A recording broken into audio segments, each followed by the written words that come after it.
ಬೆಂಗಳೂರಿನ rowdy sheeter ಮಂಡ್ಯದಲ್ಲಿ ಕೊಲೆ ಆಗಿದ್ಯಾಕೆ? ಕರಿಯ ಖಲ್ಲಾಸ್. ಜ್ಯೋತಿಷದಲ್ಲಿ ಸಂಖ್ಯಾಶಾಸ್ತ್ರ ಯಾಕೆ ನೋಡ್ಬೇಕು? ಅದರ ಮಹತ್ವವೇನು? ಜಾತಕ ಸರಿ ಇದ್ರು ಜೀವನ ಯಾಕೆ ಸರಿ ಇಲ್ಲ? ನೆರಳಂತೆ ಜೊತೆಗಿರುವುದು ಜನ್ಮ ಸಂಖ್ಯೆ ಅಂತ ನಿಮಗೆ ಗೊತ್ತಾ? ನೇಮ್ ಚೇಂಜ್ ಮಾಡಿದ್ರೆ ಫೇಮ್ ಸಿಗುತ್ತಾ ಅಂತ ಡೌಟ್ ಇದೆಯಾ? ಜನ್ಮ ನಕ್ಷತ್ರ ನೋಡಿ ಹೆಸರಿಟ್ರು ನಿಮಗೆ ಯಾಕೆ ಸಕ್ಸಸ್ ಸಿಗ್ತಾ ಇಲ್ಲ? ನಿಮ್ಮ ಮಕ್ಕಳಿಗೆ ಜನ್ಮನಾಮನ ಸಂಖ್ಯಾಶಾಸ್ತ್ರನ? ಈ ಎಲ್ಲಾ ಪ್ರಶ್ನೆಗಳಿಗೂ ಒಂದೇ ಪರಿಹಾರ, ಅಕ್ಷರ ಸಂಖ್ಯಾ ಭವಿಷ್ಯ. ವೀಕ್ಷಿಸಿ ಸೋಮವಾರದಿಂದ ಶುಕ್ರವಾರವರೆಗೂ ಬೆಳಿಗ್ಗೆ 9:30ಕ್ಕೆ ಅಕ್ಷರ ಸಂಖ್ಯಾ ಭವಿಷ್ಯ.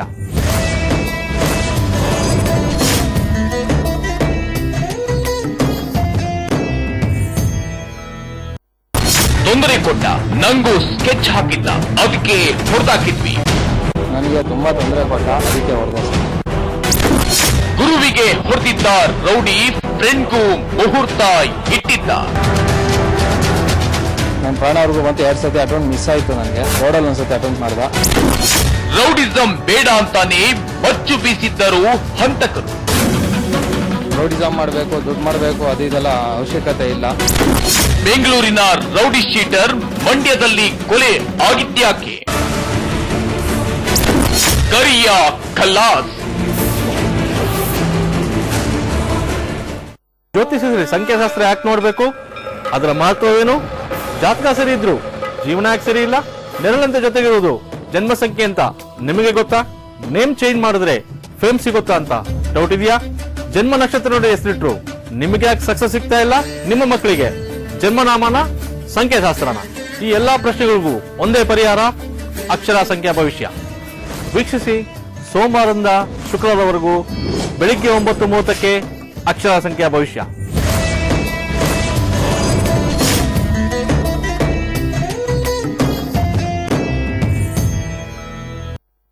ತೊಂದರೆ ಕೊಟ್ಟ, ನಂಗೂ ಸ್ಕೆಚ್ ಹಾಕಿದ್ದ, ಅದಕ್ಕೆ ಹೊಡೆದಾಕಿದ್ವಿ.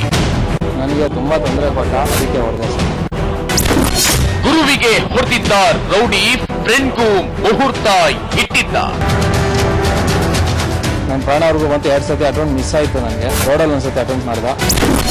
ರೌಡಿಸಂ ಬೇಡ ಅಂತಾನೆ ಬಚ್ಚು ಬೀಸಿದ್ದರು ಹಂತಕರು. ರೌಡಿಸಂ ಮಾಡಬೇಕು, ದುಡ್ಡು ಮಾಡಬೇಕು, ಅದು ಇದೆಲ್ಲ ಅವಶ್ಯಕತೆ ಇಲ್ಲ. ಬೆಂಗಳೂರಿನ ರೌಡಿ ಶೀಟರ್ ಮಂಡ್ಯದಲ್ಲಿ ಕೊಲೆ ಆಗಿದ್ಯಾಕೆ? ಕರಿಯ ಖಲ್ಲಾಸ್.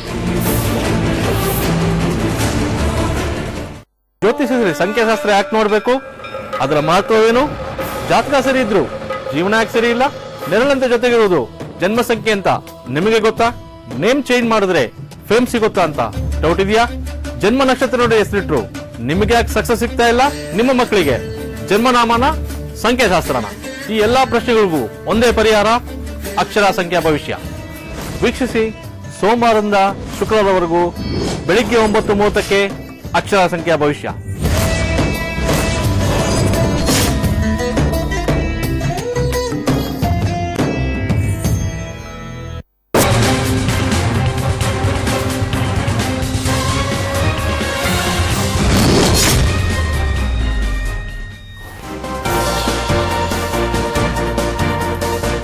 ಜಂತಕಲ್ ಅಕ್ರಮ ಮೈನಿಂಗ್ ಪ್ರಕರಣ, ಮಾಜಿ ಸಿಎಂ ಕುಮಾರಸ್ವಾಮಿಗೆ ಸಂಕಷ್ಟ, ಮಧ್ಯಂತರ ಜಾಮೀನು ಅರ್ಜಿ ತಿರಸ್ಕರಿಸಿದ ಲೋಕಾಯುಕ್ತ ಕೋರ್ಟ್.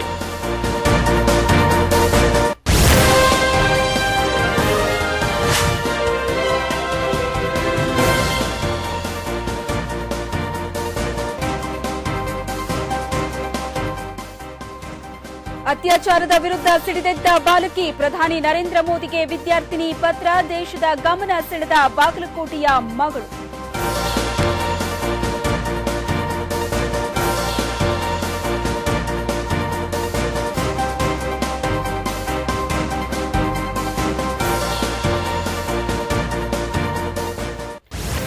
ಮಹಾರಾಣಿ ಕಾಲೇಜಿನಲ್ಲಿ ಲೈಂಗಿಕ ಕಿರುಕುಳ, ಮಹಿಳಾ ಆಯೋಗಕ್ಕೆ ವಿದ್ಯಾರ್ಥಿನಿಯರ ದೂರು, ಕಾಲೇಜಿಗೆ ಭೇಟಿ ನೀಡಿದ ನಾಗಲಕ್ಷ್ಮಿ ಬಾಯಿ.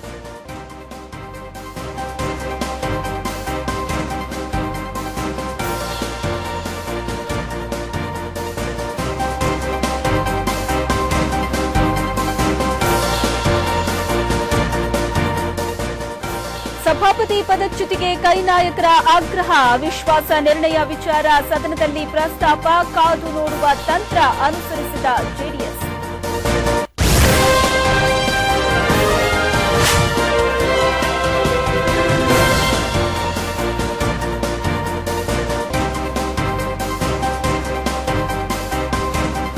ಪೌರ ಕಾರ್ಮಿಕರ ಪ್ರತಿಭಟನೆಗೆ ಜಯ, ಗುತ್ತಿಗೆ ಪದ್ಧತಿಯನ್ನ ರದ್ದುಗೊಳಿಸಿದ ರಾಜ್ಯ ಸರ್ಕಾರ, ಸಚಿವ ಆಂಜನೇಯ ನಡೆಸಿದ ಸಂಧಾನ ಸಕ್ಸಸ್.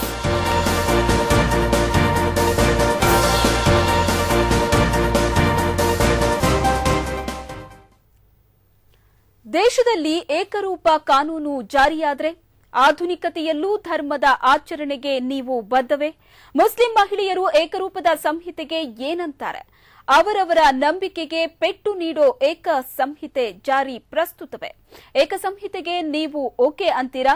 ಸಮಯ ಸ್ಟುಡಿಯೋದಲ್ಲಿ ನಡೆಯಲಿದೆ ಪರ ವಿರೋಧ ಚರ್ಚೆ. ಇದುವೇ ಹೊತ್ತಿನ ವಿಶೇಷ. ಮೋದಿ ಮಾಸ್ಟರ್ ಸ್ಟ್ರೋಕ್, ಒಂದು ಕಲ್ಲು ಮೂರು ಹಕ್ಕಿ.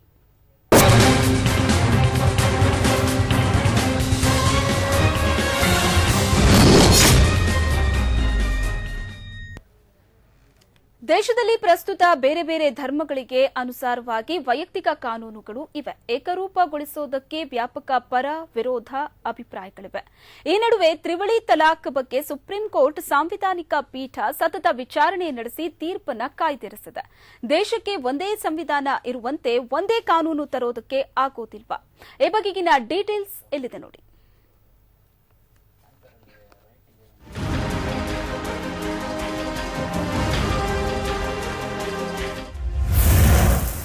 ಏನಿದು ಏಕರೂಪ ನಾಗರಿಕ ಸಂಹಿತೆ? ಭಾರತ ಹಲವು ಧರ್ಮ ಜಾತಿಗಳ ದೇಶ. ವಿವಿಧ ರೀತಿ ಆಚರಣೆಗಳು ಅಸ್ತಿತ್ವದಲ್ಲಿದೆ. ಸದ್ಯದ ಕಾನೂನುಗಳು ಆಯಾ ಧರ್ಮದ ವಿವಿಧ ಅಭ್ಯಾಸಗಳಿಗೆ ಅನುಗುಣವಾಗಿದೆ. ಇದರಿಂದಾಗಿ ವೈಯಕ್ತಿಕ ಕಾನೂನುಗಳು ವಿವಿಧ ಧರ್ಮಗಳಿಗೆ ಬೇರೆ ಬೇರೆಯ ರೀತಿಯಲ್ಲಿವೆ. ಇದಕ್ಕೆ ಹೊರತಾಗಿ ವೈಯಕ್ತಿಕ ಕಾನೂನುಗಳಾದ ವಿಶೇಷವಾಗಿ ವಿವಾಹ, ವಿಚ್ಛೇದನ, ಆಸ್ತಿ ಹಂಚಿಕೆ, ಉತ್ತರಾಧಿಕಾರ ವಿಚಾರಗಳಿಗೆ ಏಕರೂಪದ ಕಾನೂನು ತರುವುದು ಈ ಹಿಂದಿನಿಂದಲೂ ಇರುವ ಪ್ರಮುಖ ಬೇಡಿಕೆ. ಇದನ್ನೇ ಒಟ್ಟಾರೆಯಾಗಿ ಏಕರೂಪ ನಾಗರಿಕ ಸಂಹಿತೆ ಎನ್ನುತ್ತಾರೆ. ಸದ್ಯ ವಿಚ್ಛೇದನವನ್ನ ತೆಗೆದುಕೊಂಡ್ರೆ ಹಿಂದೂಗಳಲ್ಲೊಂದು, ಮುಸಲ್ಮಾನರಲ್ಲೊಂದು, ಕ್ರೈಸ್ತರಲ್ಲೊಂದು ಎಂಬಂತೆ ಕಾನೂನು ಜಾರಿಯಲ್ಲಿದೆ. ಇವೆಲ್ಲ ಕಾನೂನುಗಳು ಏಕರೂಪ ನಾಗರಿಕ ಸಂಹಿತೆ ಜಾರಿಗೆ ಬಂದರೆ ಇರಲ್ಲ. ಆಗ ಎಲ್ಲರಿಗೂ ಒಂದೇ ಕಾನೂನು ಅನ್ವಯವಾಗುತ್ತೆ. ಈಗ ನೀವು ಕೇರಳದಲ್ಲಿ ನೋಡಿದಾಗ ಮರ್ಮಕಟ್ಟಾಯಂ ಅಂತ ಹೇಳಿ ಒಂದು ಸೆಪರೇಟ್ ಪರ್ಸನಲ್ ಲಾ ಇದೆ. ಅಲ್ಲಿ ತಾಯಿಯ ಪ್ರಧಾನವಾದಂತ ಕುಟುಂಬ, ಮೆಟ್ರಿಯಾರ್ಕಲ್ ಫ್ಯಾಮಿಲೀಸ್.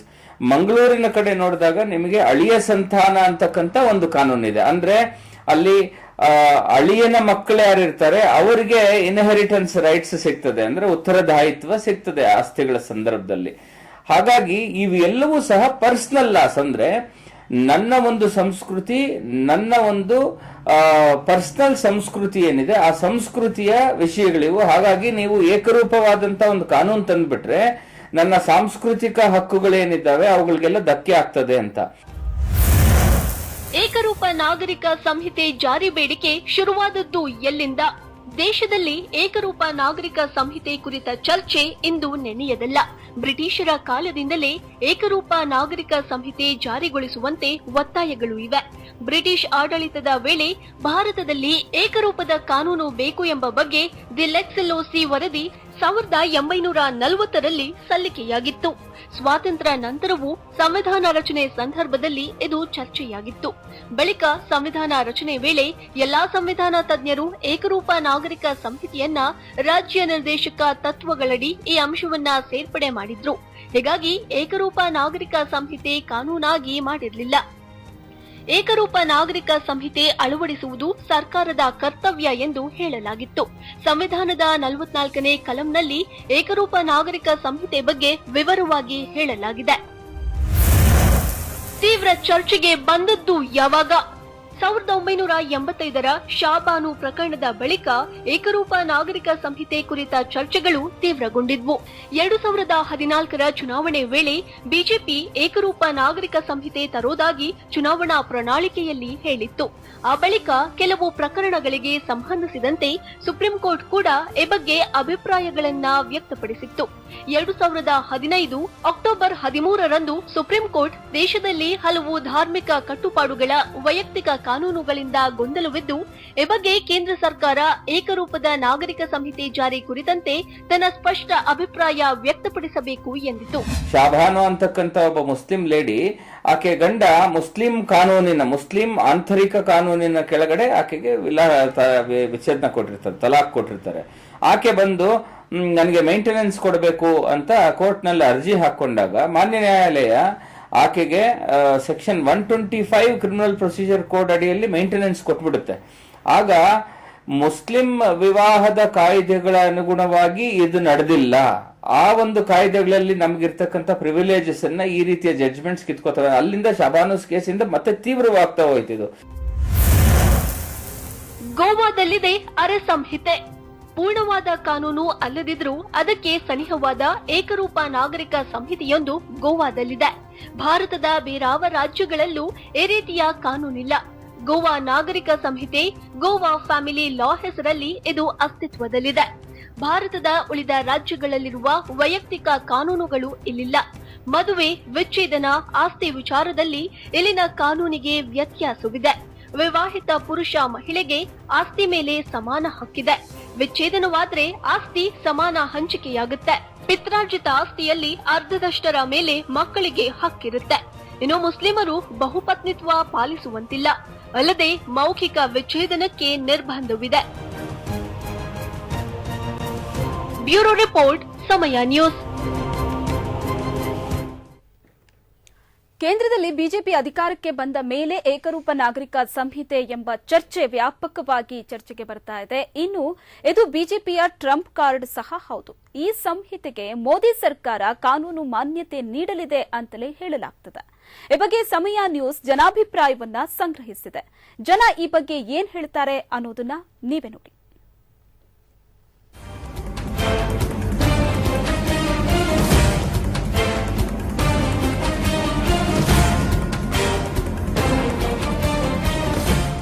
ಏಕರೂಪ ನಾಗರಿಕ ಸಂಹಿತೆ ಜಾರಿಗೆ ಬರಲಿ ಅನ್ನೋದು ಸಮಾಜದ ಒಂದು ವರ್ಗದ ಅಭಿಪ್ರಾಯ. ಅದರಿಂದ ದೇಶಕ್ಕೆ ಒಳ್ಳೆಯದ್ದೋ ಕೆಟ್ಟದ್ದೋ ಅನ್ನೋದನ್ನ ತಿಳಿಯಲು ಸಮಯ ನ್ಯೂಸ್ ಜನರನ್ನ ಮಾತನಾಡಿಸಿ ಈ ಬಗ್ಗೆ ಅಲ್ಪಸಂಖ್ಯಾತ ಸಮುದಾಯದ ಧಾರ್ಮಿಕ ಮುಖಂಡರು ಹಾಗೂ ಮಹಿಳೆಯರಿಂದ ಅಭಿಪ್ರಾಯವನ್ನ ಸಂಗ್ರಹಿಸಲಾಯಿತು. ಈ ವೇಳೆ ಏಕರೂಪ ನಾಗರಿಕ ಸಂಹಿತೆ ಬಗ್ಗೆ ಮಿಶ್ರ ಪ್ರತಿಕ್ರಿಯೆ ವ್ಯಕ್ತವಾಗಿತ್ತು.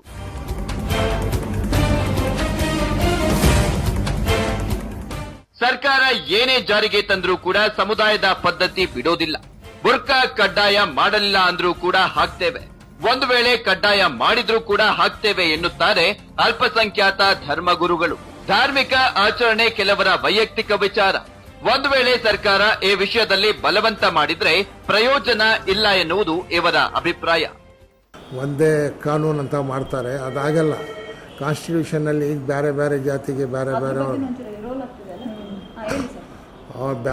ಕಾನ್ಸ್ಟಿಟ್ಯೂಷನ್ನಲ್ಲಿ ಬೇರೆ ಬೇರೆ ಜಾತಿಗೆ ಅವ್ರ ಜಾತಿನಲ್ಲಿ ಏನು ಫಾಲೋ ಮಾಡ್ತಾರೆ ಅದು ಅವ್ರಿಗೆಲ್ಲ ಇಂಡಿಪೆಂಡೆಂಟಾಗಿ ಪರ್ಮಿಷನ್ ಕೊಟ್ಟವ್ರೆ ಕಾನ್ಸ್ಟಿಟ್ಯೂಷನ್ನಲ್ಲಿ. ಅದು ಸಿವಿಲ್ ಕೋಡ್ ಮಾಡೋಕ್ಕೆ ಬರಲ್ಲ, ಸಿವಿಲ್ ಕೋಡ್ ಮಾಡೋಕ್ಕೆ ಆಗಲ್ಲ. ಇವಾಗ ಇಲ್ಲಿ ಇದು ಒಂದು ದೇಶ ಇದೆಲ್ಲ, ಒಂದು ಮಾಲಿ ಥರ ಎಲ್ಲ ಫ್ಲವರ್ಸ್ ಇದೆ, ಅವ್ರವ್ರ ಭಾಷೆ ಅವ್ರವ್ರದ್ದು. ಇದು 3,000 ಚಿಲ್ಲರೆ ಭಾಷೆ ಇದೆ, 3,000 ಜನ ಬೇರೆ ಬೇರೆ ಭಕ್ತಿ ಗೀತ ಕೇಳ್ತಾರೆ, ಕುರಾನ್ ಮಾಡ್ತಾರೆ, ಬೈಬಲ್ ಮಾಡ್ತಾರೆ. ಅವ್ರವ್ರಿಗೆ ಜೀವನ ಮಾಡೋಕ್ಕೆ ಓಪನ್ ಆಗಿ ಕೊಡಬೇಕು.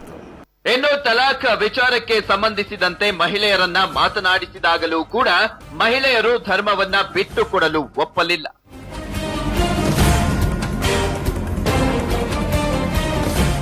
Agree with government. I will go along with Muslim personal law. Yes, this is definite. Yes, this is as per our rules. Muslim Shariat ಅಲ್ಲಿ ಇದೆ ಅದು. ಆ ಥರ ಅದು ಒಂಥರ ಹಸ್ಬೆಂಡು 3 times ಕೊಡೋಕ್ಕಾಗಲ್ಲ ಸರ್. ಅವ್ರದ್ದು ಅದನ್ನು ಒಂದು ರೂಲ್ಸ್ ಇದೆ. There are certain rules. ಎದ್ದ ತಕ್ಷಣ 3 ತಲಾಖ್ ಅಂತ ಹೇಳಲ್ಲ ಅವರು.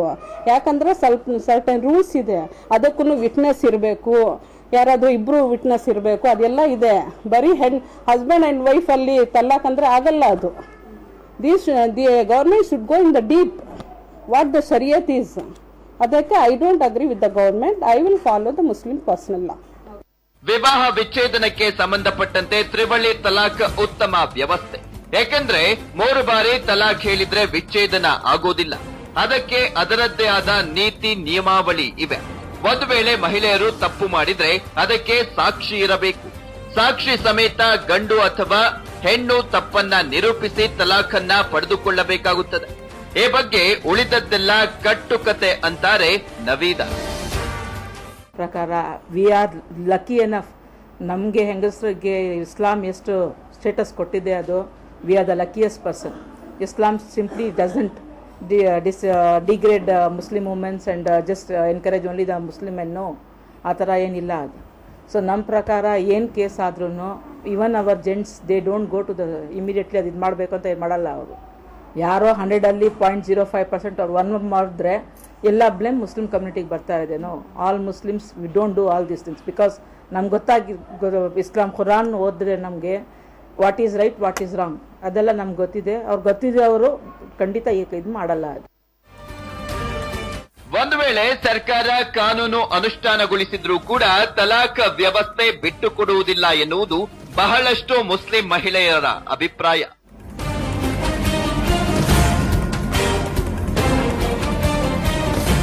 ಫಾಲೋ ಮಾಡೋದಿಲ್ಲ. ನಮ್ಮದು ಶರೀಯತ್ ಏನು ಹೇಳುತ್ತೆ ಅದು ಮಾತ್ರ ನಾವು ಫಾಲೋ ಮಾಡ್ತೀವಿ, ಅದ್ರ ಪ್ರಕಾರ ನಾವು ನಡೀತೀವಿ. ನಾವು as a Muslim we are Muslims, we have to follow the Quran and Hadith. ಇವಾಗ ಗವರ್ಮೆಂಟ್ ಏನಾದ್ರು ಹೊಸ ರೂಲ್ಸ್ ತಗೊಬಂದ್ರೆ ನೀವು ಫಾಲೋ ಮಾಡಲ್ವಾ? ಅದನ್ನ ಮಾಡೋಕ್ಕಾಗೋದಿಲ್ಲ. ಅದು ಹಿಂಗೆ ಹೇಳಿ ನಮ್ಮ ಕುರಾನ್ ಏನು ಹೇಳುತ್ತೆ ಹದೀಸ್ ಏನು ಹೇಳುತ್ತೆ ಅದನ್ನೇ ಫಾಲೋ ಮಾಡಬೇಕು ನಾವು. ನಿಮ್ಮ ಕುರಾನಲ್ಲಿ ಏನು ಹೇಳುತ್ತೆ ನಿಮ್ಮ ಅದನ್ನೇ ಫಾಲೋ. ನಾವು ಮುಸ್ಲಿಮ್ಸ್ ಅಂದರೆ ನಾವು ಅದನ್ನೇ ಫಾಲೋ ಮಾಡಬೇಕು.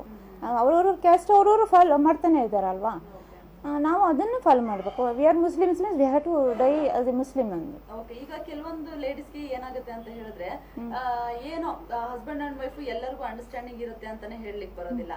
ಅವಾಗ ಅವ್ರು ಹೇಳ್ಬಿಡ್ತಾರೆ, ಟ್ರಿಪಲ್ ತಲಾಕ್ ಹೇಳ್ಬಿಡ್ತಾರೆ. ಅಂತ ಟೈಮಲ್ಲಿ ಲೇಡೀಸ್ಗೆಲ್ಲ ಪ್ರಾಬ್ಲಮ್ ಆಗುತ್ತಲ್ವಾ? ಲೇಡೀಸ್ಗೆ ಅಂದರೆ ಏನು? ಇವಾಗ ಕೆಲವೊಬ್ರಿಗೆ ಲೇಡೀಸ್ಗೆ ಟ್ರಿಪಲ್ ತಲಾಕ್ ಈ ತರದ್ರಿಂದ ನೀವು ಬೇಡ ಅಂತಿದ್ದೀರಾ, ಬಟ್ ಅವ್ರಿಗೆ ಬೇಕು ಅಂತ ಅನ್ಸಿರುತ್ತೆ. ಯಾಕಂದ್ರೆ ಅವ್ರದ್ದು ಬೇರೆ ಪ್ರಾಬ್ಲಮ್ಸ್ ಇರುತ್ತೆ. ಅಂದ್ರೆ ಪ್ರಾಬ್ಲಮ್ಸ್ ಅದು ಸಾಲ್ವ್ ಮಾಡಕ್ ಇರ್ತಾರಲ್ವಾ, ದೊಡ್ಡವ್ರು ಇರ್ತಾರೆ, ವಿಟ್ನೆಸ್ ಇರ್ತಾರೆ, ಅದನ್ನ ಅವರು ಫಾಲೋ ಮಾಡಲೇಬೇಕು. ಅವ್ರು ಏನ್ ಹೇಳ್ತಾರೆ ಅದನ್ನ ಫಾಲೋ ಮಾಡಲೇಬೇಕು. ಹಾಗಾದ್ರೆ ಗವರ್ಮೆಂಟ್ ತರ ರೂಲ್ಸ್ ನಿಮಗೆ ಬೇಡ? ಬೇಡ. ಇನ್ನು ಮುಸ್ಲಿಂ ಸಮುದಾಯಕ್ಕೆ ಸಂಬಂಧಪಟ್ಟಂತೆ ಕೆಲ ಕಾನೂನು ಬದಲಾವಣೆಗಳಾದರೂ ಕೂಡ ಸಮುದಾಯಕ್ಕೆ ಮಾರಕವಾಗಿಲ್ಲ. ಇತ್ತೀಚಿನ ದಿನಗಳಲ್ಲಿ ಸಾಮಾಜಿಕವಾಗಿ ಸಾಕಷ್ಟು ಬದಲಾವಣೆಗಳಾಗಿವೆ. ಪಾಶ್ಚಿಮಾತ್ಯ ಸಂಸ್ಕೃತಿಯ ಪ್ರಭಾವದಿಂದ ಉಡುಗೆಯಲ್ಲಿ ಕೊಂಚ ಬದಲಾವಣೆಯಾಗಿವೆ. ಆದ್ರೆ ಸದ್ಯ ಸರ್ಕಾರ ಮತ್ತಷ್ಟು ನೀತಿ ನಿಯಮಗಳನ್ನ ಜಾರಿ ಮಾಡಿದ್ರೂ ಕೂಡ ಅದನ್ನ ಪಾಲಿಸಲು ಸಿದ್ಧ ಅಂತಾರೆ ಕೆಲವರು. ಅದು ಕಂಪಲ್ಸರಿ ನಮ್ಗೆ ಬೇಕಾಗಿದೆ, ನಾವು ಹಾಕ್ಲೇಬೇಕು, ಅದು ತಪ್ಪಿಲ್ಲ. ಸರಿ ಕೆಲವೊಬ್ರು ಹಾಕೋದಕ್ಕೆ ಏನನ್ನೋದ ಕಾರಣ, ಇದು ಡೆಮೋಕ್ರೇಷನ್ ಕಂಟ್ರಿ ನಮ್ಮದು, ಭಾರತ ದೇಶ ಡೆಮೋಕ್ರೇಷನ್ ಕಂಟ್ರಿ. ಅದಲ್ಲಿ ಒಬ್ಬೊಬ್ಬರದ್ದು ಒಬ್ಬೊಬ್ಬರ ತರ ನೋಡಿ ಪ್ರೀತಿ ವಿಶ್ವಾಸದಲ್ಲಿ ಅವರು ಬಿಟ್ಟಿದ್ದಾರೆ. ಅದನ್ನ ನಾವು ಅವ್ರ ಮೇಲೆ ಕಾನೂನು ಇದು ಮಾಡಂಗಿಲ್ಲ, ಜಾರಿ ಮಾಡಂಗಿಲ್ಲ, ಅವರು ತಗೊಳ್ಳೇಬೇಕು. What I think is the rules made by Muslim Personal Law Mode should not be abolished. As per my being a Muslim lady, I feel very, ನಾನು ಒಂದು ಮುಸ್ಲಿಂ ಮಹಿಳೆಯಾಗಿ ತುಂಬ ಸೆಕ್ಯೂರ್ ಆಗಿ ಫೀಲ್ ಮಾಡ್ತೀನಿ. ನನ್ನ ಮಾಡಸ್ಟಿ ತುಂಬ ಮೇಂಟೈನ್ ಆಗಿದೆ ಇದರಲ್ಲಿ. ನಾನು ತುಂಬ ಖುಷಿಯಾಗಿದ್ದೀನಿ ಇದರಲ್ಲಿ. ಅದು ಯಾರಾದರೂ ಅವರು ಈ ಲಾಗೆ ಮುಸ್ಲಿಂ ಪರ್ಸನಲ್ ಲಾ ಏನಿದೆ ಅದಕ್ಕೆ ಫಾಲೋ ಮಾಡಲೇಬೇಕು. ಅದು ಕೋರ್ಟ್ ಹೋಗ್ಬಿಟ್ಟು ಕೋರ್ಟ್ ಅವರು ಬೇರೆ ರೂಲ್ಸ್ ಏನೋ ಮಾಡೋದು, ಇದು ನನಗಂತೂ ಸರಿಯಾಗಂತ ಕಾಣಿಸ್ತಾ ಇಲ್ಲ ನನಗೆ. ಅದು what I feel is what ever laws are made by Muslim and the Sharia, they are just made for the security and to maintain the chastity of a woman. Okay, and the status, what I tell in other words, the respect given to a lady in Islam is not given in any other religion, whatever status and respect is given. What I mean to say is ಅದು ಏನಂದ್ರೆ, ಅದು ಇಸ್ಲಾಂ ಅಲ್ಲಿ ಒಂದು ದರ್ಜೆ ಒಂದು ಮಹಿಳೆಗೆ ಎಷ್ಟು ಕೊಟ್ಟಿದ್ದಾರೆ ಅದು ಬೇರೆ ರಿಲಿಜನ್ ಅಲ್ಲಿ ಕೊಡ್ತಾ ಇಲ್ಲ. ತ್ರಿವಳಿ ತಲಾಖ್ ಬಗ್ಗೆ ಸಾಕಷ್ಟು ವಾದ ವಿವಾದಗಳು ನಡೆದರೂ ಕೂಡ ಮುಸ್ಲಿಂ ಮಹಿಳೆಯರು ಸಮುದಾಯದ ಪದ್ಧತಿ ಬಿಟ್ಟು ಹೊರಬರಲಿಕ್ಕೆ ಸಿದ್ಧವಿಲ್ಲ.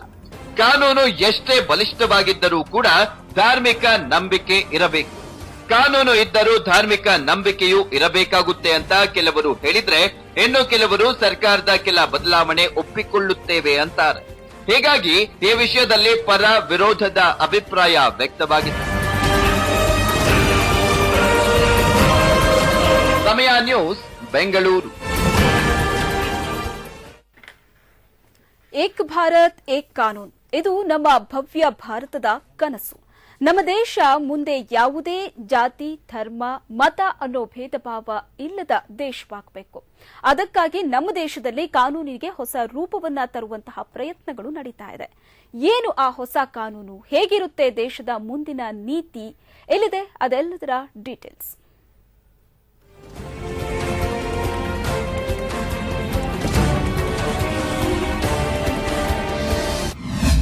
ದೇಶದಲ್ಲಿ ಏಕರೂಪ ನಾಗರಿಕ ಸಂಹಿತೆ ಜಾರಿಗೆ ಬರುತ್ತಾ? ಮೋದಿ ಕನಸಿನ ದೇಶ ನಿರ್ಮಾಣಕ್ಕೆ ಸಿಗಲಿದೆ ಚಾಲನೆ. ಎಸ್, ಏಕ್ ಭಾರತ್ ಏಕ್ ಕಾನೂನ್, ಇದು ನಮ್ಮ ದೇಶದ ಮುಂದಿನ ಕಾನೂನು ವ್ಯವಸ್ಥೆ. ಕಳೆದ 4 ದಶಕಗಳಿಂದ ಇದ್ದ ಕೂಗಿಗೆ ಭಾರತದ ಪ್ರಧಾನಿ ನರೇಂದ್ರ ಮೋದಿ ಜೀವ ತುಂಬಲಿದ್ದಾರೆ. ಏಕರೂಪ ನಾಗರಿಕ ಸಂಹಿತೆಯ ಕನಸನ್ನ ಹೊತ್ತಿರುವ ಮೋದಿ ಹೊಸ ಕಾನೂನನ್ನ ಜಾರಿ ಮಾಡುವ ಸಾಧ್ಯತೆ ಇದೆ. ಒಂದು ವೇಳೆ ಹೊಸ ಕಾನೂನು ಜಾರಿ ಮಾಡಿದ್ದೇ ಆದಲ್ಲಿ ಭಾರತ ಮುಂದೆ ಇಡೀ ವಿಶ್ವಕ್ಕೆ ಮಾದರಿ ದೇಶವಾಗಲಿದೆ. ಏಕರೂಪ ಕಾನೂನಿಗೆ ಇದೆ 40 ವರ್ಷಗಳ ಕೂಗು. ಕುರಾನ್ ನೀಡಿದೆಯಾ ಬಹುಪತ್ನಿತ್ವಕ್ಕೆ ಅಸ್ತು? ದೇಶದಲ್ಲಿ ಈಗಾಗಲೇ ಹಿಂದೂ, ಮುಸ್ಲಿಂ ಹಾಗೂ ಕ್ರೈಸ್ತರ ಮ್ಯಾರೇಜ್ ಆಕ್ಟ್ಗಳಿವೆ. ಆಯಾ ಕಾನೂನಿನ ಪ್ರಕಾರ ಆಯಾ ಧರ್ಮಗಳ ಜನರು ಮದುವೆ ಆಗಬಹುದು. ಬಟ್ ಭಾರತದಲ್ಲಿ ಒಂದೇ ಕಾನೂನನ್ನ ಜಾರಿಗೆ ತರಲು ಕಳೆದ 40 ವರ್ಷಗಳಿಂದ ಒತ್ತಡವಿದೆ. ಮುಸ್ಲಿಂ ಧರ್ಮದಲ್ಲಿ ಇರೋ ಓರ್ವ ವ್ಯಕ್ತಿ ತನ್ನ ಇಚ್ಛಾನುಸಾರ ಮದುವೆಯಾಗಬಹುದು. ಇದಕ್ಕೆ ಬಹುಪತ್ನಿತ್ವ ಪದ್ಧತಿ ಅಂತ ಕರೀತಾರೆ. ಇದಕ್ಕೆ ಪವಿತ್ರ ಕುರಾನ್ ಅನುಮತಿ ನೀಡಿದ್ಯಾ ಅನ್ನೋ ಗೊಂದಲ ಇನ್ನೂ ಇದೆ. ವೋಟ್ ಬ್ಯಾಂಕ್ ಆಗಿ ಬದಲಾಗಿದೆ ಧರ್ಮ. ಇನ್ನು ದೇಶದಲ್ಲಿ ಏಕರೂಪ ಕಾನೂನು ಯಾವತ್ತೋ ಜಾರಿಗೆ ಬರಬೇಕಿತ್ತು. ಬಟ್ ವೋಟ್ ಬ್ಯಾಂಕ್ ರಾಜಕಾರಣ ಮಾಡುವ ರಾಜಕೀಯ ಪಕ್ಷಗಳು ದೇಶವನ್ನ ಒಡೆದು ಆಳುವ ತಂತ್ರಕ್ಕೆ ಕೈ ಹಾಕಿದ್ರು. ಆದ್ರೆ ಇದೆಲ್ಲ ಈಗ ಬದಲಾಗಲಿದೆ. ಇನ್ನು ಪ್ರಪಂಚದ ಕೆಲವು ಮುಸ್ಲಿಂ ದೇಶಗಳು ಬಹುಪತ್ನಿತ್ವವನ್ನ ಬ್ಯಾನ್ ಮಾಡಲು ಚಿಂತನೆ ನಡೆಸಿದೆ. ಹಾಗಾದ್ರೆ ನಮ್ಮ ದೇಶದಲ್ಲಿ ಇರೋ ಧರ್ಮಗಳಿಗೆ ಒಂದೊಂದು ಕಾನೂನು ಯಾಕೆ? ಭಾರತ ಸಾವಿರಾರು ಜಾತಿ ಜನಾಂಗಕ್ಕೆ ಆಶ್ರಯವಾಗಿರುವ ದೇಶ. ಹಾಗಾಗಿ ಒಂದೇ ದೇಶ, ಒಂದೇ ಧರ್ಮ, ಒಂದೇ ಕಾನೂನು ಅನ್ನೋದು ಜಾರಿಗೆ ಬಂದ್ರೆ ನಮ್ಮ ದೇಶ ಎಷ್ಟು ಸುಂದರ, ನೀವೇ ಹೇಳಿ. ಸ್ಪೆಷಲ್ ಡೆಸ್ಕ್, ಸಮಯ ನ್ಯೂಸ್, ಬೆಂಗಳೂರು. ಎಸ್, ಭಾರತ ಅಂತ ಅಂದಾಗ ವಿವಿಧ ಜಾತಿ ಜನಾಂಗಗಳು ಒಟ್ಟಾಗಿ ಬದುಕನ್ನ ಕಟ್ಕೊಂಡಿರುವಂತಹ ಒಂದು ದೇಶ. ಆದರೆ ಇಲ್ಲಿ ಅವರದೇ ಜಾತಿ ಧರ್ಮ ಅಂತ ಅಂದಾಗ ಪ್ರತ್ಯೇಕವಾದಂತಹ ಆಚರಣೆಗಳಿದೆ, ಪ್ರತ್ಯೇಕವಾದಂತಹ ನಿಯಮಗಳಿದೆ, ಅದೇ ರೀತಿಯಾಗಿ ಪ್ರತ್ಯೇಕವಾದಂತಹ ಕಾನೂನುಗಳನ್ನು ಮಾಡಿಕೊಂಡಿದ್ದಾರೆ. ಆದರೆ ಮೋದಿಯ ಒಂದು ಕನಸಿನ ದೇಶ ಅಂತ ನೋಡಕ್ ಹೋದ್ರೆ ಏಕರೂಪ ನಾಗರಿಕ ಸಂಹಿತೆ ಅನ್ನೋದು ಅಲ್ಲಿ ಬಹಳಷ್ಟು ಚರ್ಚೆ ಆಗ್ತಾ ಇರುವಂತಹ ವಿಚಾರ. ಇದು ಸಾಧ್ಯನಾ? ಏನು ಏಕರೂಪ ನಾಗರಿಕ ಸಂಹಿತೆ ಅಂದಾಗ ಸಾಕಷ್ಟು ಪರ ಮತ್ತು ವಿರೋಧದ ಚರ್ಚೆಗಳು ಇಲ್ಲಿ ಕೇಳಿ ಬರ್ತಾ ಇದೆ. ಆಯಾ ಧರ್ಮ ಅಂತ ಅಂದಾಗ ಅವರದೇ ಆದಂತಹ ಆಚರಣೆಗಳು ಮತ್ತು ಕಾನೂನು ಅನ್ನೋದನ್ನ ತಲತಲಾಂತರದಿಂದ ನಡೆಸಿಕೊಂಡು ಬಂದಿದ್ದಾರೆ. ಈಗ ಏಕರೂಪ ನಾಗರಿಕ ಸಂಹಿತೆ ಅನ್ನೋ ಕಾರಣಕ್ಕಾಗಿ ಎಲ್ಲವನ್ನೂ ಕೂಡ ಒಂದೇ ರೂಫ್ನ ಕೆಳಗಡೆ ತರುವಂತಹ ಒಂದು ಪ್ರಯತ್ನ ಏನಿದೆ, ಇದಕ್ಕೆ ಬಹಳಷ್ಟು ಅಪಸ್ವರಗಳು ಕೇಳಿ ಬರ್ತಾ ಇದೆ. ಬಹಳಷ್ಟು ಮಂದಿ ಇದನ್ನ ಸ್ವಾಗತಾರ್ಹ ಅಂತಲೂ ಕೂಡ ಹೇಳ್ತಾ ಇದ್ದಾರೆ. ಆದ್ರೆ ಈ ಒಂದು ನಿಟ್ಟಿನಲ್ಲಿ ಯಾವ ರೀತಿಯಾದಂತಹ ಒಂದು ಅಭಿಪ್ರಾಯಗಳು ವ್ಯಕ್ತವಾಗ್ತಾ ಇದೆ, ಇವೆಲ್ಲದರ ಬಗ್ಗೆ ಚರ್ಚೆಯನ್ನ ಆರಂಭ ಮಾಡ್ತಾ ಇದ್ದೀವಿ. ಇವತ್ತಿನ ಚರ್ಚೆಯಲ್ಲಿ ಉಪನ್ಯಾಸಕರಾದಂತಹ ಶಾಕಿರಾ ಖಾನಂ ಅವರು ನಮ್ಮ ಜೊತೆ ಜಾಯ್ನ್ ಆಗಿದ್ದಾರೆ. ಮೇಡಮ್ ನಮಸ್ತೆ, ಕಾರ್ಯಕ್ರಮಕ್ಕೆ ಸ್ವಾಗತ. ಆರ್ಜೆ ಆದಂತಹ ನಜ್ಮಾ ಅವರು ನಮ್ಮೊಂದಿಗೆ ಇವತ್ತಿನ ಚರ್ಚೆಯಲ್ಲಿ ಜಾಯ್ನ್ ಆಗಿದ್ದಾರೆ. ನಮಸ್ತೆ, ಕಾರ್ಯಕ್ರಮಕ್ಕೆ ಸ್ವಾಗತ. ಮೊದಲನೇದಾಗಿ ಏಕರೂಪ ನಾಗರಿಕ ಸಂಹಿತೆ ಅನ್ನೋದು ಬಹಳಷ್ಟು ಚರ್ಚೆ ಆಗ್ತಾ ಇರುವಂತಹ ವಿಚಾರ. ಇದು ಈ ಒಂದು ಕಾನೂನು ಜಾರಿಗೆ ತರುವ ನಿಟ್ಟಿನಲ್ಲಿ ಒಂದೊಂದು ಧರ್ಮದ ಅಭಿಪ್ರಾಯಗಳು ಒಂದೊಂದು ರೀತಿಯಾಗಿ ಇದೆ. ಇಲ್ಲಿವರೆಗೆ ನಾವು ಪಾಲನೆ ಮಾಡಿಕೊಂಡು ಬಂದಿರುವಂತಹ ಒಂದಷ್ಟು ಆ ಒಂದು ನಿಯಮಗಳಾಗಿರ್ಬೋದು ಅಥವಾ ಆ ಒಂದು ಅಂಶಗಳಾಗಿರ್ಬೋದು, ಈಗ ಏಕಾಏಕಿ ಅದನ್ನ ಬಿಟ್ಟು ನಾವು ದೇಶದ ಕಾನೂನು ಅಂತ ಏನಿದೆ ಇದನ್ನ ಒಪ್ಕೊಳ್ಳೋದಕ್ಕೆ ಎಷ್ಟರ ಮಟ್ಟಿಗೆ ಸಾಧ್ಯ ಅನ್ನುವಂತಹ ಪ್ರಶ್ನೆಗಳನ್ನು ಕೂಡ ಹಾಕಲಾಗ್ತಾ ಇದೆ. ಅದು ತ್ರಿವಳಿ ತಲಾಖ್ ಆಗಿರಬಹುದು ಅಥವಾ ಹೆಣ್ಣು ಮಕ್ಕಳಿಗೆ ಸಿಗ್ತಾ ಇರುವಂತಹ ಒಂದು ಸ್ವಾತಂತ್ರ್ಯ, ಇವೆಲ್ಲ ಅಂಶಗಳು ಕೂಡ ಇದರಲ್ಲಿ ಅಡಕವಾಗಿದೆ. ಸೊ ಇವೆಲ್ಲದರ ಬಗ್ಗೆ ಚರ್ಚೆಯನ್ನ ಆರಂಭ ಮಾಡ್ತಾ ಇದ್ವಿ. ಎಸ್ ಶಾಕಿರಾ ಖಾನ್ ಅವರ, ಇಲ್ಲಿ ಏಕರೂಪ ನಾಗರಿಕ ಸಂಹಿತೆ ಅಂತ ಅಂದಾಗ್ಲೇ ಬಹಳಷ್ಟು ಚರ್ಚೆ ಆಗ್ತಾ ಇದೆ. ಒಂದು ಧರ್ಮ ಅಂತ ಅಂದಾಗ ಇಲ್ಲಿವರೆಗೆ ಹಿಂದೂ, ಮುಸ್ಲಿಂ ಅಥವಾ ಕ್ರಿಶ್ಚಿಯನ್, ಸಿಖ್ ಅಂತ ಅಂದಾಗ್ಲೂ ಅವರದೇ ಆದಂತಹ ಒಂದಷ್ಟು ನಿಯಮಗಳನ್ನ ಹಾಕೊಂಡಿದ್ದಾರೆ, ಒಂದು ಚೌಕಟ್ಟಿದೆ.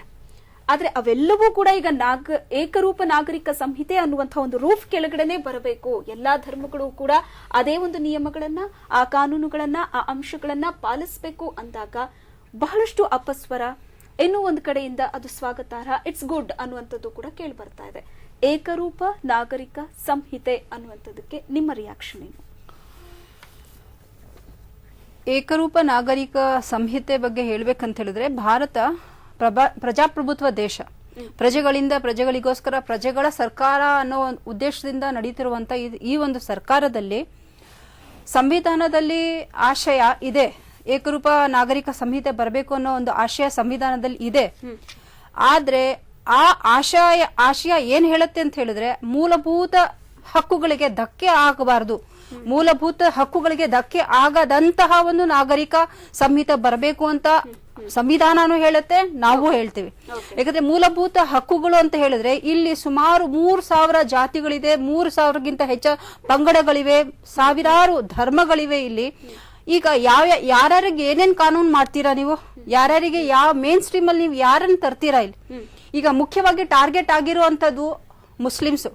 ಈಗ ಏಕರೂಪ ಭಾರತದ ಒಂದು ಏಕರೂಪ ನಾಗರಿಕ ಸಂಹಿತೆನೇ ಬೇರೆ, ಮುಸಲ್ಮಾನರ ವೈಯಕ್ತಿಕ ಕಾನೂನೇ ಬೇರೆ. ಈಗ ಎರಡನ್ನೂ ಕ್ಲಬ್ ಮಾಡಿ ಒಂದು ರಾಜಕೀಯ ದಾಳದ ತರ ಇದು ಯೂಸ್ ಮಾಡ್ತಿರೋದು ಬಹುಶಃ ಇದು ದೇಶಕ್ಕೆ ಒಂದು ಮಾರಕ ಅಂತ ನಾನು ಅನ್ಕೊಳ್ತೀನಿ. ಯಾಕಂದ್ರೆ ಇದು ವೈಯಕ್ತಿಕ ಕಾನೂನು ಬರೀ ಮುಸ್ಲಿಮರ ವೈಯಕ್ತಿಕ ಕಾನೂನು ಅನ್ನೋದಿಲ್ಲ, ಕ್ರಿಶ್ಚಿಯನರ ವೈಯಕ್ತಿಕ ಕಾನೂನು ಇದೆ, ಹಿಂದೂಗಳದೇ ವೈಯಕ್ತಿಕ ಕಾನೂನು ಇದೆ. ಮೊದಲು ಹಿಂದೂಗಳ ವೈಯಕ್ತಿಕ ಕಾನೂನು ಸರಿ ಮಾಡ್ಕೊಳ್ಳಿ, ಆಮೇಲೆ ಮುಸ್ಲಿಮರ ವೈಯಕ್ತಿಕ ಕಾನೂನು ಸರಿ ಮಾಡಕ್ ಬರ್ಲಿ. ಹಿಂದೂ ಮುಸ್ಲಿಂ ಅನ್ನುವಂತಹ ಒಂದು ಪ್ರತ್ಯೇಕತೆ ಇಲ್ಲ, ಎಲ್ಲಾ ಧರ್ಮದವರು ಒನ್ ರೂಫ್ ಕೆಳಗಡೆ ಬರಬೇಕು. ಹೌದು, ಅದು ಏಕರೂಪ ನಾಗರಿಕ ಸಂಹಿತೆ ಅನ್ನುವಂತಹ ಒಂದು ಕಾನೂನಿನ ಚೌಕಟ್ಟಿನ ಅಡಿಯಲ್ಲಿ ಅಂದಾಗ ಅಲ್ಲಿ ಎಲ್ಲಾ ಧರ್ಮದವರು ಬಂದು ನಿಲ್ತಾರೆ. ಹೌದು, ಎಲ್ಲಾ ಧರ್ಮದವರು, ಎಲ್ಲಾ ಮತಗಳು, ಎಲ್ಲಾ ಪಂಗಡಗಳು, ಧರ್ಮ ಅಂದ್ರೆ ಎಲ್ಲಾ ಪ್ರಪಂಚಕ್ಕಿರೋದು ಒಂದೇ ಧರ್ಮ, ಅದು ಮನುಷ್ಯ ಧರ್ಮ.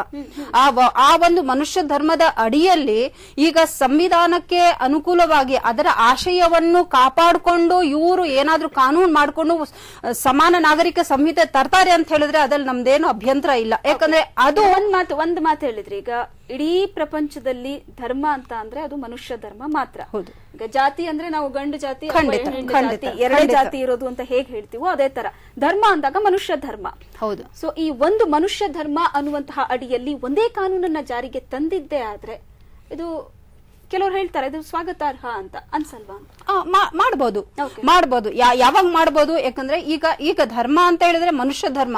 ಈಗ ಮುಸ್ಲಿಮರ ನೀವು ಟಾರ್ಗೆಟ್ ಮಾಡಿ ನೀವು ತಗೊಳ್ತಾ ಇದ್ರೆ ಈಗ ವೈಯಕ್ತಿಕ ಕಾನೂನು. ಡು ಯು ಥಿಂಕ್ ಮೇಡಮ್ ಇದು ಮುಸ್ಲಿಂ ಟಾರ್ಗೆಟ್ ಆಗ್ತಿದ್ದಾರೆ? ಅಲ್ಲ, ಈಗ ಮೇನ್ ಆಗಿ ಅದೇ ತಾನೇ ಚರ್ಚೆ ಆಗ್ತಿರೋದು. ಈಗ ಮುಸ್ಲಿಂ ಕಾನೂನೇ ಬೇರೆ ಇದೆ, ಸಾಮಾಜಿಕ ಈಗ ಕಾಮನ್ ಸಿವಿಲ್ ಕೋಡ್ ಅದೇ ಬೇರೆ ಇದೆ. ಇದನ್ನ ಪಕ್ಕದಲ್ಲಿ ಇಟ್ಟು ನೀವು ಮಾತಾಡಿ, ಅದನ್ನ ಏನಕ್ಕೆ ಒಂದಕ್ಕೊಂದು ಏನಕ್ಕೆ ನೀವು ಇದು ಸಮೀಕರಣ ಏನಕ್ಕೆ ಮಾಡ್ತಾ ಇದ್ದೀರಾ? ಇದು ಬೇರೆ, ಇದು ಬೇರೆ. ಇದು ನೀವು ಕಾನೂನು ಅಂದ್ರೆ ಇದು ಇಡೀ ಭಾರತಕ್ಕೆ ಒಂದು ಕಾನೂನು ಮಾಡ್ಬೇಕಂದ್ರೆ ಮಾಡಿ, ಬಡತನ ಇದೆ ಅದನ್ನ ಎರಾಡಿಕೇಟ್ ಮಾಡ್ಲಿಕ್ಕೆ ಒಂದು ಕಾನೂನು ಮಾಡಬಹುದು. ಆ ಕಾನೂನು ಏನಕ್ಕೆ ಆಗ್ತಾ ಇಲ್ಲ? ಅತ್ಯಾಚಾರ ಆಗ್ತಿದೆ, ಭ್ರಷ್ಟಾಚಾರ ಇದೆ, ಅದಕ್ಕೆಲ್ಲ ಕಾನೂನು ಆಗ್ತಿಲ್ಲ. ಈ ವೈಯಕ್ತಿಕ ಕಾನೂನು ಅಂತ ಹೇಳಿದ್ರೆ ಟ್ರಿಬಲ್ ತಲಾಕ್ ಇದೆ, ಆ ತಲಾಕ್ನ ಸರಿಯಾಗಿ ಜನರು ಅನುಸರಿಸುತ್ತಿಲ್ಲ. ಅದ್ ನನ್ನ ಮನೆ ಪ್ರಾಬ್ಲಮ್, ನಾವು ಅದನ್ನ ಸರಿ ಮಾಡ್ಕೊಳ್ತೀವಿ. ನಮ್ಮನೆ ಪ್ರಾಬ್ಲಮ್ ಅಂತ ಹೇಳಿದ್ರೆ ಅದು ವೈಯಕ್ತಿಕ ಶರಿಯಾದಲ್ಲಿ ಏನ್ ಬರುತ್ತೆ ಅದ್ರ ಪ್ರಕಾರ ನಾವು ನಡ್ಕೊಳ್ತೀವಿ ಅಂತ ನಾವು ಹೇಳ್ತಾ ಇದೀವಿ. ಆದ್ರೆ ಇಲ್ಲ ನಿಮ್ಮನೆ ತೂತು, ನಿಮ್ ದೋಸೆ ತೂತು, ನಿಮ್ಮನೆ ದೋಸೆ. ಅಲ್ಲಿ ಯಾರೂ ಒತ್ತಾಯ ಪೂರ್ವಕವಾಗಿ ಹೇರ್ತಾ ಇಲ್ಲ. ಬಟ್ ಮುಸ್ಲಿಂ ಸಮುದಾಯದ ಒಂದಷ್ಟು ಹೆಣ್ಮಕ್ಳೇ ಅದರ ವಿರುದ್ಧ ದನಿ ಎತ್ತಿ, ಅವ್ರಿಗೆ ಸರಿ ತಿಳಿದಿಲ್ಲ. ಅದ್ರ ಬಗ್ಗೆ ಚರ್ಚೆ. ಎಸ್ ನಜ್ಮಾ, ಏಕರೂಪ ನಾಗರಿಕ ಸಂಹಿತೆ ಅಂತ ಅಂದಾಗ ವಾಟ್ಸ್ ಯುವರ್ ಫಸ್ಟ್ ರಿಯಾಕ್ಷನ್? ಏಕರೂಪ ನಾಗರಿಕ ಸಂಹಿತೆ ಅನ್ನುವಂಥದ್ದು ಖಂಡಿತ ಸ್ವಾಗತಾರ್ಹವಾದದ್ದು. ಆದ್ರೆ ಅದನ್ನ ಸ್ವಾಗತ ಮಾಡೋದಿಕ್ಕೂ ಕೂಡ ಒಂದು ವೇ ಇದೆ. ಯಾರು ನಾಗರಿಕ ಸಂಹಿತೆಯನ್ನ, ಏಕರೂಪ ನಾಗರಿಕ ಸಂಹಿತೆಯನ್ನ ತರ್ತಾ ಇದ್ದಾರೆ ಅನ್ನೋದು ಕೂಡ ಇಂಪಾರ್ಟೆಂಟ್ ಆಗುತ್ತೆ. ಯಾಕಂತಂದ್ರೆ ಮೋದಿರವರು ಯಾವಾಗ್ಲೂ ಹೇಳ್ತಾ ಇರ್ತಾರೆ ಹಿಂದೂ ರಾಷ್ಟ್ರವನ್ನ ಮಾಡಬೇಕು, ಹಿಂದೂ ರಾಷ್ಟ್ರವನ್ನ ಕಟ್ಟಬೇಕು ಅಂತ. ಅದ್ ಹಿಂದೂ ಆಗಿರ್ಲಿ ಅಥವಾ ಮುಸ್ಲಿಂ ಆಗಿರ್ಲಿ, ಹಿಂದೂ ಬಾಹುಳ್ಯ ಇರುವಂತವ್ರು ಏಕರೂಪ ನಾಗರಿಕ ಸಂಹಿತೆಯನ್ನ ತರೋದಿಕ್ ಹೋದ್ರು ಅಂತ ಅಂದ್ರೆ ಆಬ್ವಿಯಸ್ಲಿ ಅಲ್ಲಿ ಅವರದ್ದೇ ಹೆಚ್ಚಿನ ಒಂದು ಪಾಲಿರುತ್ತೆ, ಅಥವಾ ನಮ್ಮದು ಹಿಂದೂ ರಾಷ್ಟ್ರ ಸಂಸ್ಕೃತಿ ನಡ್ಕೊಂಡು ಬಂದಿದೆ ಅನ್ನೋದಕ್ಕೆ ಅವರು ಇದನ್ನ ನಮ್ಮ ಮೇಲೆ ಹೇರಬಹುದು.